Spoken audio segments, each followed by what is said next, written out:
In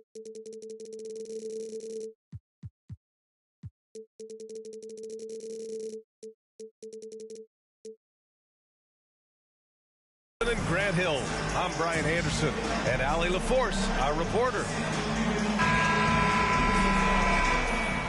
A matchup of two of the league's top centers tonight, RJ. These kind of battles are different than they were just a few years back. Yeah, big men, they have really entered into a new phase of dominance. These versatile centers in the league, they can do everything. They can run the floor, they can pass, you can run your offense through them. They can shoot from deep. They do a little bit of everything.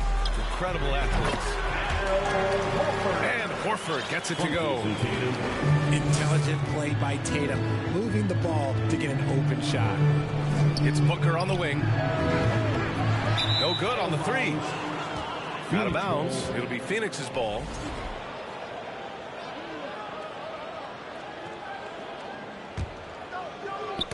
Knocks it loose. And it's out of bounds. Still Phoenix's ball.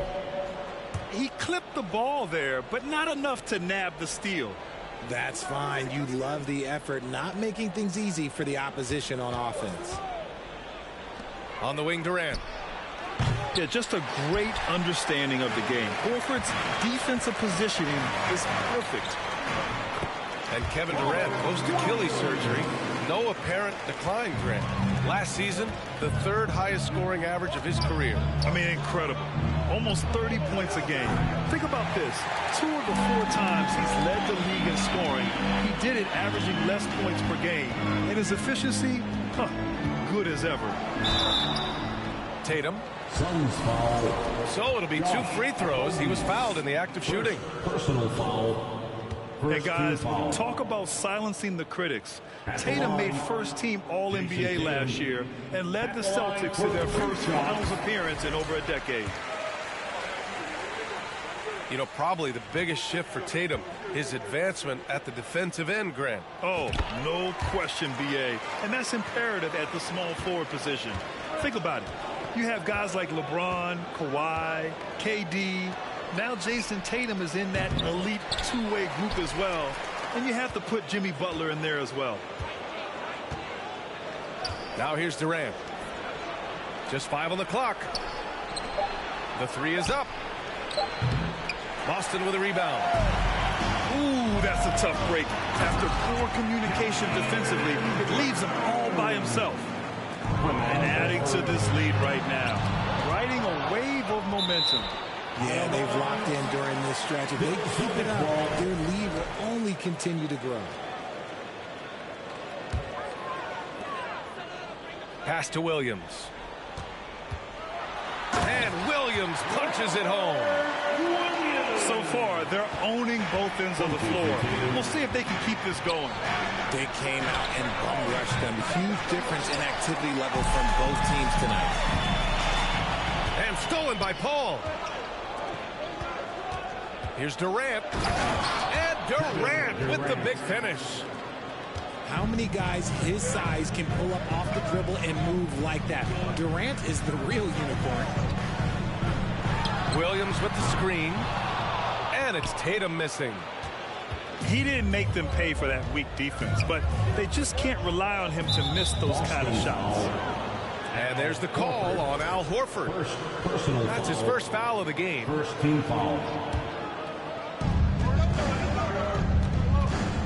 Outside Paul. And stolen by Brown. Not the best pass, guys, and the defense took full advantage. And no good. Look, I'll give him an A for effort for trying to dunk through the defense, but maybe he should ease up on that one just a little bit. Horford with the block. The great positioning, the 7'1" wingspan. That combination makes Horford a dangerous shot blocker. That one misses for Tatum. And you have to think that one advantage this Celtics team has is a deep roster. Lots of quality guys they can assemble different ways. They're pretty adaptable. 2 minutes remaining in the first. Now here's Tatum. 2 minutes. Williams. Boy, hangs in there and cashes in on the second chance points. Boy, I like their energy coming in. Terrific execution so far. Couldn't come up with a much better start than this. They just have to keep it going.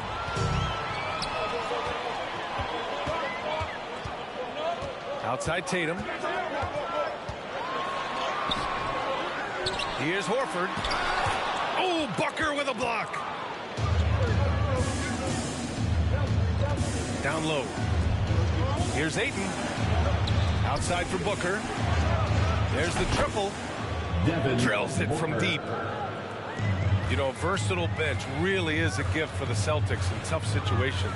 And even a great starting five isn't perfect against every opponent. It's important to have flexibility, and that's something that Boston definitely has. Durant's shot is off. Just enough resistance to force the miss. Barely. That's one he'll generally make. There's Tatum with the three. Connects from downtown. Tatum's got 5. Strong from three-point land. Tatum is about a 40% shooter from deep. That's impressive. And the Phoenix Suns have been a completely different team since acquiring Chris Paul. He's the leader of this team, and he helps set the tone on both ends. The line for the Suns. And the first one at the line is good. And some changes here for the Celtics. So hits one and misses one at the line. Outside White. Kornet with the bucket. They've controlled the paint so far. That's been the difference. It also allows them to play inside out, which will make them even more difficult to defend. And again, it's the Suns missing. Hey, sometimes the best looks don't equate to points. Lays it up and banks it in. Kornet's gotten his second bucket of the game. Just a textbook lead pass right there, putting it right where it needed to be. Pass to Ayton. And too long on the shot. They say it's a make-or-miss league, and there's sometimes that you miss. And so it's the Boston Celtics in command with a 13-point lead at the end of the quarter. The Suns, 6. Fans, please give a big round of applause. We welcome you back to second quarter action. Plenty of basketball left to play. This one has been one-sided so far. And guys, let's get your take on the hustle stats for the Celtics.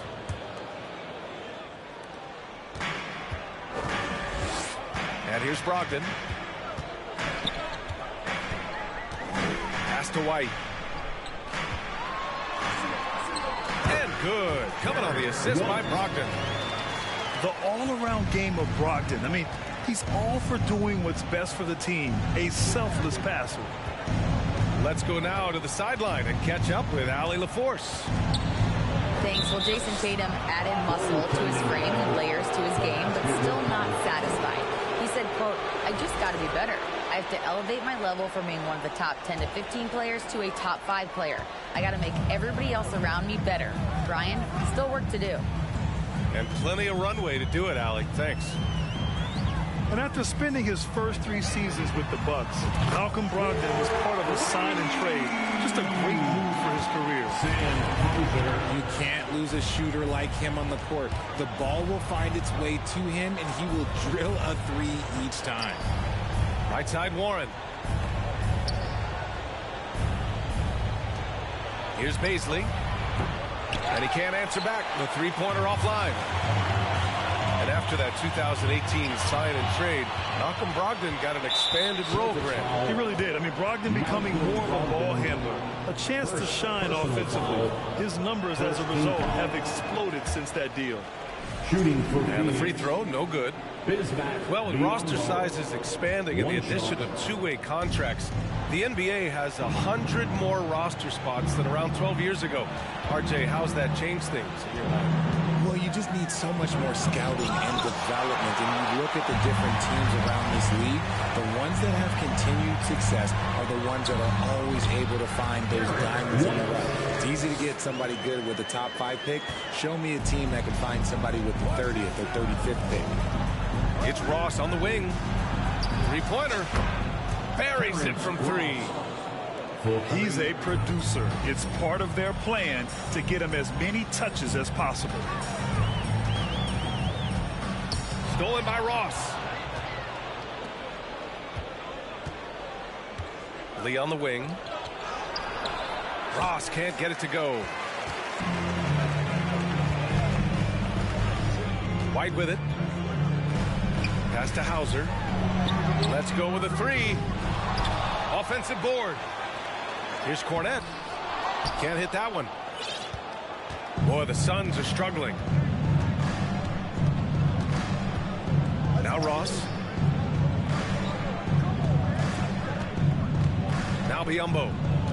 Now quiet so far offensively, searching for his first points of the game. Always a nice way to start. Makes his first one. Got it in close, and unless it's an open three, that's the key to efficient offense. Well, these Suns have had a successful past couple of seasons. Yeah, B.A. I mean, they certainly know the greatness they're capable of. They can give you a lot of confidence out there on the floor, even against other elite teams.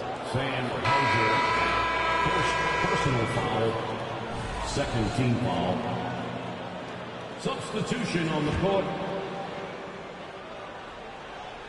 Now for those joining us now, we're in the second quarter, about 3 minutes gone by.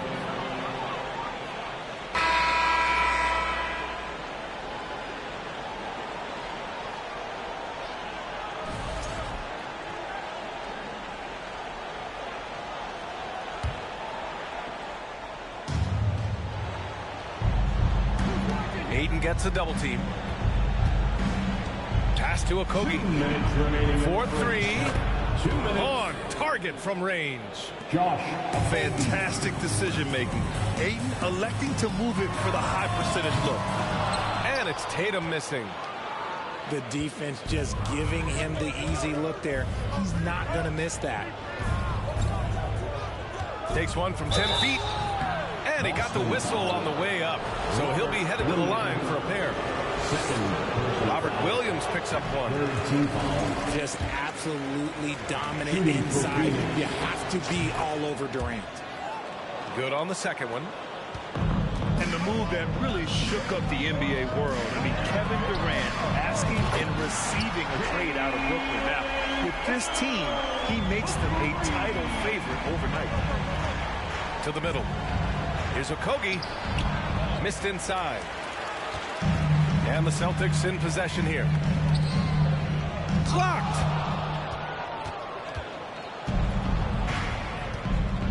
.111 left in the half. Over to the wing. For three, Durant. And it goes out of bounds. Last touch by Williams.